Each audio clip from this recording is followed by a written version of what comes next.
CM Ibrahim साहब का जो अंदाज़ा था वो उनका ख़ुद का अंदाज़ा था, वो मुसलमानों का अंदाज़ा नहीं था। वो सारी रियासत के मुसलमान ये चाहते थे कि यहाँ से एक फ़िरक़ा परस्त पार्टी निकल जाए, ताकि हम लोग सबसे पहला देखिए समाज में अमन और चैन होना चाहिए।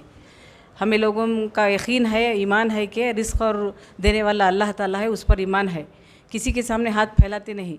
लेकिन यहाँ से अमन से रहने के लिए हम लोगों को चाहिए था कि यहाँ पर एक अच्छी सेकुलर हुकूमत हो।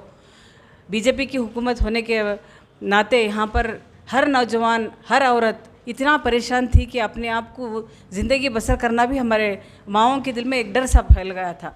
तो यहाँ पर एक सेकुलर हुकूमत होना चाहिए था।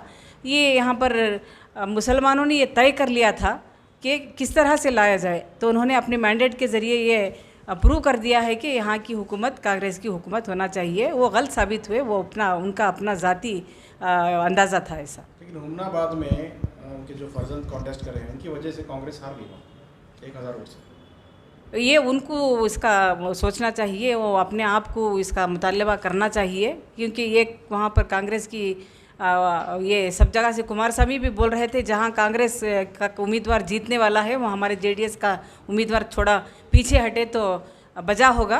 तो ये ख़ुद रियासत के प्रेसिडेंट होने के नाते ये उनका फ़ैसला लेना चाहिए था, लेकिन वो इसका ये अंदाज़ा उन्होंने लगा लिया था कि उनके फर्जंद जीत जाएंगे। लेकिन वहाँ पर जो कई सालों से नर्स करते आए हुए ही लोग उनको देखते हैं, तो इसके नाते वो वहाँ पर कांग्रेस को आकर वोटों को उन्होंने बांट दिया।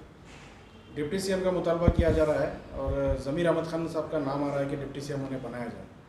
देखिए यहाँ पर जिस तरह से मैंने कहा कि मुसलमानों ने एकजा होकर वोट दिया है, डिप्टी सीएम देना चाहिए, लेकिन किसे देना चाहिए ये हाईकमांड को छोड़ देना चाहिए।